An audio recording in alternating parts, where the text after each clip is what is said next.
Hello and welcome to the Business Talk podcast. I'm your host Deepak. Let's extend a warm welcome to Professor Corey Moss-Pech as he joins us on our podcast. Dr. Corey is an Assistant Professor of Sociology at Florida State University. His research explores how individuals navigate educational institutions and labor markets to understand stratification and social mobility with a particular focus on gender inequality. Motivated by changes in the economy that lead to less stable jobs and a higher cost of education, he examines how these factors influence career paths and higher education decisions, emphasizing intersecting inequalities such as gender, race, and class. Before joining Florida State University, Professor Corey was a postdoctoral research fellow in the sociology department at the University of Michigan. Professor Corey earned his PhD in sociology from the Ohio State University and MA in sociology from the New School for Social Research and a BA in political science from George Washington University. In this episode, Professor Corey will share valuable insights from his first book, Major Trade-offs: The Surprising Truth About College Majors and Entry-Level Jobs. Professor Corey, it is an honor and privilege to have you join us today. It is a pleasure to be here. Thank you so much for inviting me. Yes. Professor Corey, your book challenges the conventional wisdom around the value of humanities majors compared to more practical degrees like business and engineering. So, what motivated you to explore this topic, and how did you come to realize that the marketability of a major is not as clear cut as many people believe? Yeah, so it's a good question. And I think my interest in this really started as an interest, not so much in how different majors prepare students for the labor market, but more I was interested in internships because my background is, as you said, and I appreciate that, is in the relationship between higher education and labor markets, right? And so I thought I would study internships as this sort of valuable link between the two. But as I got into the data and really started doing the project, it became really clear to me that the real story was how in the different majors have these different labor market structures that have different kinds of internships that lead to different kinds of entry-level jobs. And so I really wanted to explore how these processes unfolded, right? So we sort of all generally know that students with these sort of more practical majors, your business, your engineering, tend to have these better initial labor market outcomes. And then those advantages decline a little bit over time. So there was something really specific about this early career period that I really wanted to understand. And so I thought I was going to embark on a project where I look at where these advantages come from, how these students make decisions about the labor market when their skills are in demand, and then what it looks like for liberal arts majors who maybe struggle a bit more. But right, what I ended up finding was that actually counterintuitively that there were all these differences in the opportunities available to students that didn't fit our sort of preconceived narratives about who has skills and how those skills are valued in the labor market. And without going into too much detail, because I think you're going to ask me sort of more specifically as we go on, it really was a surprise to me. And I really was trying to figure out how students navigate the internship and early career period. And I didn't know until I was doing the project that it was really a story about differences between majors. In your book, you mention the importance of internships in securing good entry-level jobs. How did the experiences of students in different majors like engineering, business, English, and communications differ when it came to accessing these opportunities? Yeah, so I was really interested in my study in both the outcomes for students, but also the processes, right? How they actually go about entering the labor market. And the different kinds of internships available to students was a big part of that story. So in the book and in published work elsewhere, I talk about what I call career conveyor belt internships. And it's a metaphor that I think is particularly apt because for students in business and engineering, there are these really sort of automatic processes where students are recruited on campus for internships. These internships tend to be paid, they tend to be in industries of interest to these students, and they tend to come with entry-level job offers at the end. And often these big firms will recruit a large amount of interns, pay them a good amount for these summer internships, and then offer most, if not all of them, jobs for after they graduate. So career conveyor belt internships were sort of one big part of this story. And they were mostly held by the engineering and business majors that I studied. Not exclusively, but mostly. The other kind of internship I found are what I call dead-end internships, where students don't have opportunities to enter the labor market at the end. And these were mostly held by English and communications majors.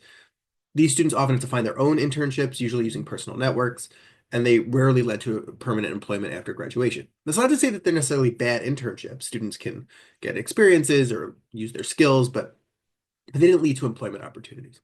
And so one of the things I found was that the task assignments to interns were largely similar across major and industry, but there were real differences in the structure, right? Differences in who gets recruited, what that recruitment looks like.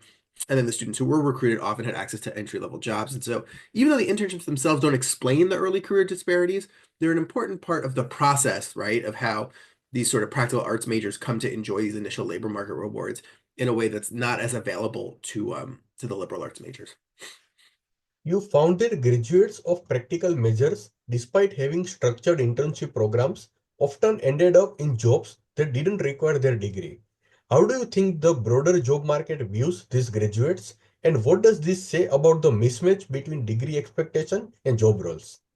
Yeah, it's a good question, right? I think there are these sort of broad cultural narratives about how these practical majors provide in-demand technical skills that employers really require, and this kind of explains their um, advantageous labor market outcomes. Um, but the fact is, many of the graduates I studied, the vast majority of these practical arts majors didn't use their technical skills in their entry-level jobs. They often did clerical work, data entry, really kinds of simple tasks, and they were unhappy about this. Um, that doesn't mean that these aren't talented individuals that have skills, right? Students could still come away with technical knowledge, they could be motivated, they could have all of these great critical thinking skills. But the sort of narrow technical training they received was sort of rarely called upon at entry level work, even when the job matches the degree pretty well. So, for example, a student might have the job title engineer, they might have an engineering degree, and they might spend all day just looking up part numbers in a system, right? And like that was very common for the kind of students that I interviewed. Um, And it, this doesn't match our cultural narratives about why these degrees are in demand, right? We have these ideas about what jobs for these graduates are and why they're in demand, and it's because they're learning these technical skills that will be used at work. But I just didn't find that at all in my data, right? The expectations that students had align with these cultural narratives, right? They thought that they were going to use these skills when I talked to them in their senior year, but by the time they were entry-level workers, they didn't, and they often found this disappointing. So your question about the mismatch is important, right? That I think the expectations are misaligned, and so we need to be clearer about the value of these practical arts degrees, right? They do often lead to smooth labor market transitions. They often lead to a pretty well-paid entry-level job, but and we need to focus on that as the main advantage, right? Rather than this sort of emphasis on these technical skills that they're learning, because I just didn't find in my study that that was why these students were employable, right? Like they rarely drew on these technical skills, despite these big cultural narratives that I discuss in the book as well, that, explains that we should be shifting resources to these disciplines specifically because of the skills they teach, right? And so that assumes that those skills will be in demand. And that's just not what I found. On the flip side, liberal arts students did not have the same access to structured internship programs. Yet, they managed to leverage their degree skills once they secured a job. What were some of the key skills that these students developed during their studies that made them successful in their careers? Yeah, so I interviewed English and communications majors. So mostly for these students, the skills that they learned that were useful in the labor market were sort of content creation or writing skills, right? And they often had jobs that required these skills. They weren't paid a lot for them, right? Like these skills are devalued in the labor market, right? A lot of what I think explains the results that I find in my book are these different sort of cultural values that we place on different kinds of skills, right? Of which there's a gendered component, right? Like we really emphasize technical skills, and those tend to be culturally associated with men. We really de-emphasize writing and communication skills. These tend to be culturally associated with women. And so I think that's also, a big implication of this work.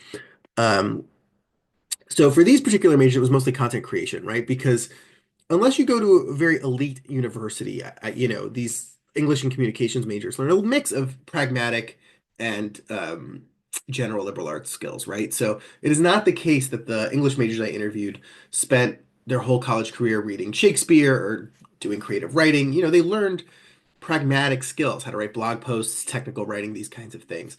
And lots of them use those skills in the labor market. So one of the things that I really try to do in the book is break down this rigid dichotomy between these sort of practical majors and these sort of more of passion liberal arts majors, right? So my point is not to say that some degrees have more hard skills than others, but that unless you're going to a really highly rejective college, all students in all majors learn a mix of occupational skills and more general skills, and they draw on some combination of those, right?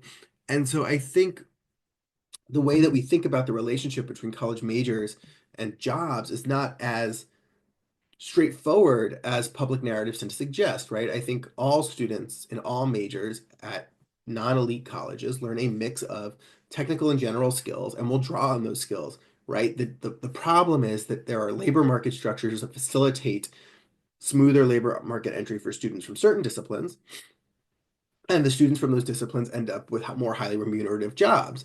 And students from the other disciplines, even though their skills really are in demand, right, because of the lots of reasons, right, the size of the firms that hire them, the cultural value of their degree, the people who hold those jobs, right, women or men from less privileged backgrounds, they're just not as highly remunerated. And so the book really exposes a trade-off, right, between the kinds of graduates that do interesting work and the kinds of graduates that make good money. And that trade-off is not necessarily surprising, but what is surprising is that it is not related to skill use, right? Like the public narratives are not that the students who are doing like foregoing their passion to get high paying jobs are not using their skills, but that not using their degree skills, but that's what I find.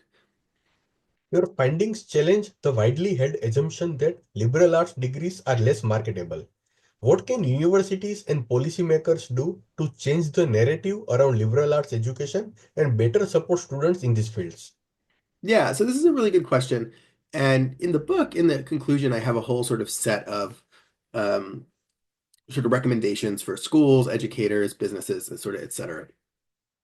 But I think for schools, the primary thing is to break down rigid boundaries between disciplines, right?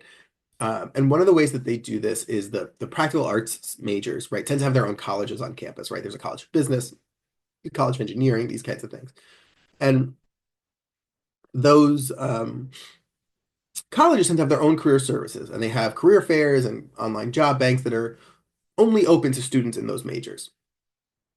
And I think that universities should sort of perhaps require employers to go to all their career fairs or have colleges of career fairs open to students from all majors, really expose them to lots of different kinds of students who might want different kinds of opportunities. Um, Now, you might say, like, well, why would General Motors want to hire an English major? Well, there are lots of reasons General Motors might want to hire an English major, right? They have a well-rounded skill set that could be useful for their organization. And, universities are not powerless passive actors. Often, especially large public universities, are major regional or national economic and political actors, right? So I think that they could sort of impose a few more requirements on employers to consider more of their students from different backgrounds, not just those in the sort of narrow disciplines that match their job. So I think a more robust, more integrated career services would be good. I think trying to break down distinctions between majors would be good. And I think just changing the narrative, right? Like I understand, I get it.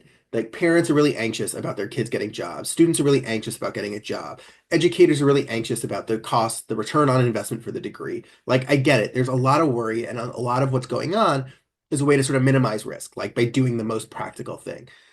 So what I'm trying to show in this book is that actually it's not as simple as that, right? It's not just the case that majoring in engineering is the most practical thing. And so the more that we could talk about the fact that these fields are not as different as they appear in the ways that we talk about them, I think that would benefit not only our society a lot, but I think could sort of maybe shift the way that we understand higher education and try to make what's going on in colleges maybe a little bit less siloed by discipline or by college. Well, within universities, right, by college. Professor Corey, what role do you see for interdisciplinary programs that combine the strength of liberal arts education with practical, career-focused skills? Could this be a way to bridge the gap between education and the workforce? Yeah, so that's a really good question. And I think that that's a really good idea, right? Because one of the sort of implications of my work is that there's this cultural signaling that has to happen to make students desirable to employers, right? Like you have to signal that you have certain kinds of competencies, but in fact, the competencies that will be most useful are your liberal arts competencies, right? and this is the case both for the specific liberal arts majors, right? The English and communications majors really used the skills they learned in class, but also the business and engineering majors, often the skills they used from their degree were their more general competencies, right? Critical thinking, working in a team, these kinds of things. So I think these sort of interdisciplinary programs that like sound practical but provide a sort of grounded liberal arts education are actually really good for students. And I don't mean this as a kind of ruse, just that you take a more liberal arts approach to certain kinds of areas. So I'll give you an example. I did my postdoc, as you mentioned, at the University of Michigan. The liberal arts college at the University of Michigan has an organizational studies major, right? And the organizational studies majors sort of signals to businesses that students want to work in a business, right? They're majoring in organizations. They have practical career ambitions. These students, I think, often do get jobs in sort of more corporate environments. But the content of their education, I think, is a more liberal arts focused organizations education rather than something that you would learn in like a business school, for example. And I think this really accomplishes a lot of what I'm advocating for in my book, right? It gives students a degree that is translatable to employers, that sort of sends the cultural signal that employers want, but also provides the content of a well-rounded liberal arts education, which I think is actually really useful to students, right? So people who defend the liberal arts, which is like not what I set out to do, but ends up being like an important implication of the book, right? People who defend the liberal arts often do so based on their sort of non-pecuniary benefits, right? They say it creates a well-rounded, it gives you a well-rounded education, it creates a more engaged citizenship, all of those things. And like those are great, right? I'm not going to say that those are bad outcomes, of course. But this cedes the sort of job training element of it to practical disciplines. But I think the liberal arts really do provide really good job training, right? Like really narrowly defined, really good job training. And so I think thinking about ways to package that such that it sends the right cultural signals is really important. And so I think these things like these interdisciplinary majors that have titles that signal an interest in the corporate world, but do provide like a really rigorous liberal arts education, are in some ways kind of the best of both worlds. How can employers rethink their approach to hiring, particularly in terms of recognizing the value of liberal arts degrees and the unique skills these graduates bring to the table?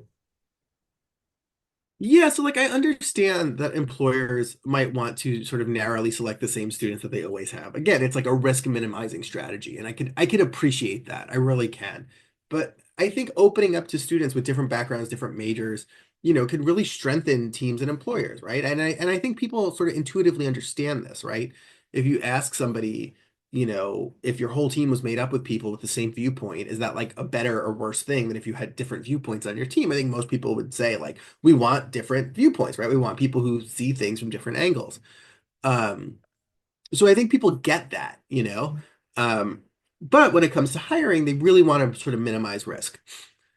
And so I would suggest that they take more of a chance, maybe through their internship program, which feels like a lower risk, right? Open these career conveyor belt internships to liberal arts majors, see if those students are interested in the job, see if you can gain something valuable from having them in their jobs.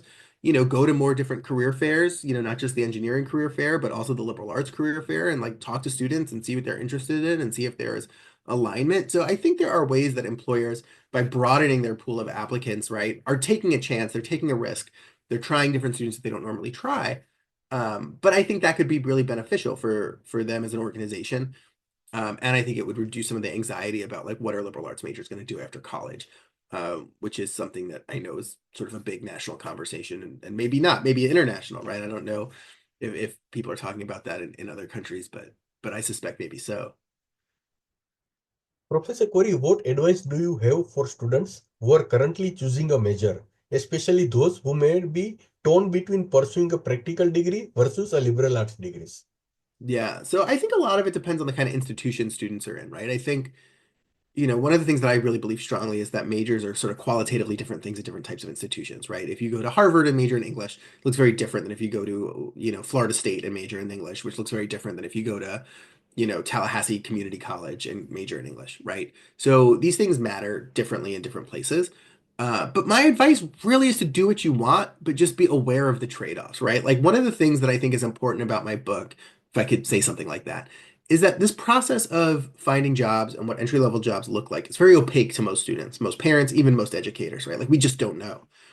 And so I think making students aware of the trade-offs are important, right? The basic trade-off I find in my book is like you can follow your passion and major in the liberal arts, and it might take you longer to enter the labor market. You might have a job that doesn't pay as well, but you will probably do more meaningful work and you will make up some of that ground over time financially, right? Whereas if you want to major in the practical arts, you can move really smoothly into a middle class job that pays pretty well. But you're most likely not going to use the technical degree skills you learned in college, right? And so both of these things have upsides, right? As the trade-off implies, right? So I think really knowing what you value and following that path is good. Like I think it's great that practical arts majors lead to these stable jobs immediately, right? If that is what you value, then go for it. But I don't think you should be afraid of majoring in a liberal arts discipline because I do think you might use your skills, you most likely will use your skills. You know, it might take you a little while to find a job you want. It might not be as well paid as some other opportunities, but you will find a job. Like, you know, students who graduate from college, you know, yes, some end up underemployed. Yes, we have these variable labor market outcomes, but I don't think you should be afraid to choose the major that you want to major in. I think it is a oversold narrative that some majors don't provide useful job training. And I think that regardless of your major, there are going to be labor market opportunities if you are aware of them and know how to look for them. So I think my advice would be like understand the trade-off, understand what you is important to you, and then, you know, pick based on your interests, not based on fear. Professor Corey, given your research, do you think the future of higher education will move towards more integrated, flexible models that combine both academic and career development more closely? If so, what changes do you foresee? So I don't know, like I don't want to make a prediction, right, about where higher education is going because I'm just going to be wrong, and then someone's going to look at this and be like, "Look at how wrong he was." Um, but I'll tell you what I hope, right? Like, and I think, you know, I hope my book contributes to a sort of broader conversation about these things. But my hope is that people sort of realize that sort of narrow occupationally specific credentials are actually too narrow for the contemporary economy, right? That people change jobs a lot over the course of their career. Things like AI, right, can take over lots of technical tasks, which is an interesting implication that we don't necessarily need to get into now. But you know, I think the general solution to this has been let's make degrees more targeted. Let's make credentials more targeted. Let's give people more specific training. But I think that's sort of a dangerous trap because some people won't use those narrow credentials, right? And even if you do use those narrow credentials, you might change jobs or that job might be automated or change over time. So I think it's a really, in fact, higher risk proposition to do something really narrow. I think instead, what we should really be emphasizing the sort of well-rounded flexibility and the job training that's associated with that that comes from liberal arts degrees, right? We should be encouraging universities to invest more heavily in the liberal arts to prepare a more well-rounded workforce because it gives students real skills and flexibility that's more transferable across occupations. And it also really reinforces the social position of universities. Like, you know, there are lots of different kinds of institutions that can provide narrow technical training, right? So first of all, I think on-the-job training is the best way to get it, but there are also other kinds of, you know, coding boot camps, you know, technical courses, whatever. But it is extremely hard to receive a liberal arts education outside of an American university, not an American university, but outside of the American university system in the United States, right? So like if you're in the US, that's the way to do it. And so I think by emphasizing the university's sort of ability to provide a liberal arts education, not only are we defending the liberal arts in the sort of language of the contemporary economy, like this is actually how we train workers best, but what it also does is it re-emphasizes the centrality of higher education, right? Because these institutions are uniquely able to provide that kind of training um, in ways that other institutions just can't and don't. Professor Corey, my last question. After completing this study, how has your perspective on the relationship between education and job market evolved? And what's your hope for how this book influences both current students and educators moving forward? Yeah, I mean, I would just be thrilled if anyone read the book, right? So like my hope is that people read the book and engage with the ideas even if they don't agree with it, you know. But something that I've said a few times in this interview that I think is has really sort of motivated this project and become a big part of my perspective is there's just so much anxiety out there, right? Like about colleges, about the job market. But if we take a sort of step back from that anxiety, it is true that completing college on average folks who complete college on average will do better in the labor market than folks who don't, right? And yes, it's true that not everyone succeeds, but I've actually learned through this project to be more optimistic, and I'd encourage students to do what they want, right? Like there are trade-offs, there are pros and cons. It is true that if you go to a non-elite college, however you want to define that, and major in English, it might take you 3 to 6 months to find a job after graduation. And that's stressful and financially burdensome and hard, right? And it's also the case that you might get a job that doesn't pay you particularly well, that you know, just don't make a lot of money from. But you will probably use your skills, right? Whereas if you major in something like business or engineering, you can enter the market immediately in a middle class job and you most likely won't use your skills, right? So instead of thinking about that as like, well, each side has downsides, I like to think of it as all paths lead to success, right? It's just about figuring what you want that success to look like and really knowing your options because so much of it is opaque to people. So my hope is that people will read the book and sort of think like, well, my kid can major in the humanities and it will be fine. Or, I have high student loan debt. And so like, I'm really going to try to get a job at a bank because that's going to be stable. And obviously people have those thoughts before reading my book, but I think what my book lays out is like the processes of how you actually come to those outcomes and what that looks like for folks. And of course, something that we haven't talked about a lot because I understand it's, a business talk podcast, is some of the more sort of sociological implications about gender and class inequality, about cultural narratives about different kinds of degrees and how we sort of change the cultural conversation.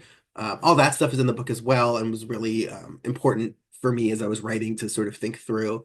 Um, so yeah, I think there's a lot, for me, there's a lot of optimism, not just about what is possible for students, but what's possible for higher education, and by extension, the world of work, right? Like really emphasizing a more well-rounded workforce that, allows people to draw on the various aspects of their degrees. And so I close the book with sort of a vision for the future of higher education in the world of work, and one that I think is fairly optimistic and not all kind of doom and gloom. Thank you so much, Professor Corey Moss-Pech, for joining us today and sharing your invaluable insights from major trade-offs, the surprising truths about college majors and entry-level jobs. It's been an eye-opening discussion that challenges long-held assumptions and brings much-needed clarity to the conversation about the true value of liberal arts education in the workforce. Your research provides a fresh perspective on how students, educators, and employers can rethink the path to success. We appreciate you taking the time to share your work with us today, and we look forward to seeing how your ideas shape the future of higher education. Thank you once again, and we hope to have you back on the show soon. I would love it. Thank you very much. I really appreciate the invitation. And I hope that you found this interesting as well. I had a great time. Thank you, Professor Corey. All right. Thanks.